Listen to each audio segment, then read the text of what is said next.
5. The Titanic disaster story.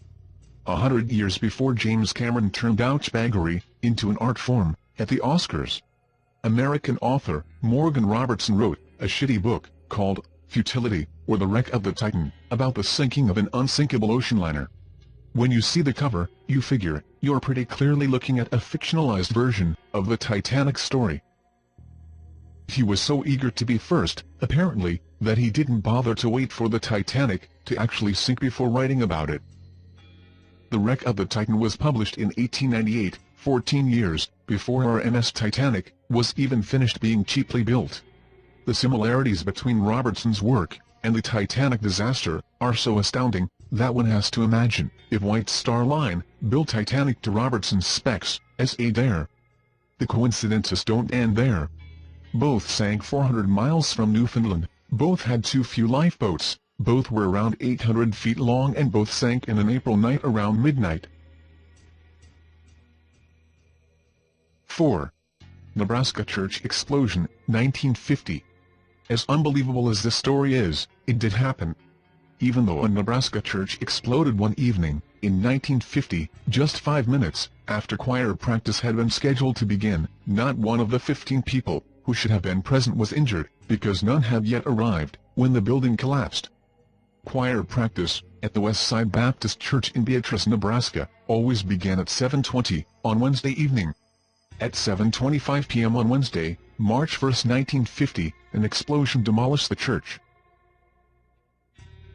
The blast forced a nearby radio station off the air, and shattered windows in surrounding homes.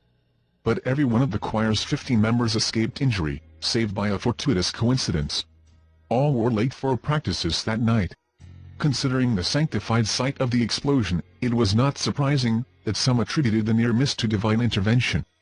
They supposed rightly that the odds of unanimous tardiness were slim indeed, especially when the reasons were examined. Car trouble delayed 2 women. The minister and his wife and daughter were delayed by a dress that needed ironing at the last minute. Others were late because they paused to complete homework, finish a letter, or hear the end of a favorite radio show. One awoke late from a nap. Some could think of no special reason, they were just late.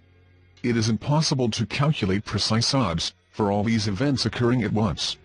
But past performance indicated that each person would be late for practices one time, and for producing a 1 in a million chance that the entire choir would be late that night. As to what those reasons were, whether they were of the garden variety or divine intervention ilk, judge for yourself. 3. 2 brothers, killed by the same taxi driver, 1 year apart. In July 1975, a sad and incredible accident happened. That day, Erskine Lawrence Eben was knocked off his moped and killed by a taxi in Hamilton, Bermuda. The accident is so incredulous, because it was the same taxi, with the same driver, and carrying the same passenger, that had killed his brother, Neville, in July the previous year. Even more incredible is that both brothers were 17 when they died, and they had both been riding the same moped in the same street. Even more incredible is that both brothers were 17 when they died, and they had both been riding the same moped in the same street. The story, often termed as the coincidental twin tragedy, was also mentioned in 2004 bizarre collection of Ripley's Believe It or Not book. 2. Anne Parrish, Lost Novel. This is one of those classic coincidences which seems to check out okay. It's about the American author Anne Parrish. She wrote novels and also children's literature, such as Floating Island, and lived from 1888 to 1957, so, yes, it's an old coincidence. In the 1920s, Anne was in Paris with her husband, the industrialist Charles Corliss, and they were browsing the local bookshops. While doing so, she picked up a well-worn copy of one of her own childhood all-time favorites, called Jack Frost and Other Stories. She handed the book to her husband, saying how much she loved the book as a child. He flipped open the book, and to their amazement, on the flyleaf was written, Anne Parrish, 209 North Weber Street, Colorado Springs, Colorado. Yes, it was her very own book. Goodness knows how Jack Frost got to Paris, but it nicely linked Anne Parrish with her childhood. 1. The unsinkable Hugh Williams.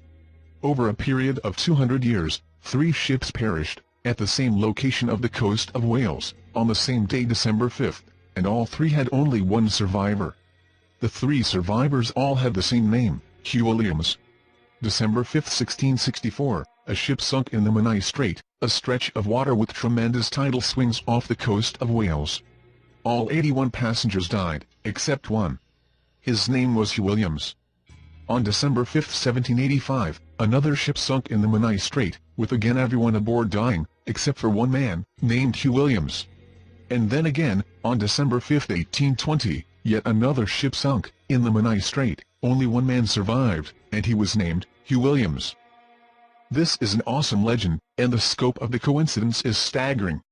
Another source actually references 2 other British shipwrecks, with the lone survivors, bearing the name Hugh Williams, except they weren't on December 5. In one of those wrecks, there were actually 2 survivors, an uncle and nephew, and both were named Hugh Williams. And so despite having 2 survivors, you could still technically say of the wreck, the only man to survive was named Hugh Williams.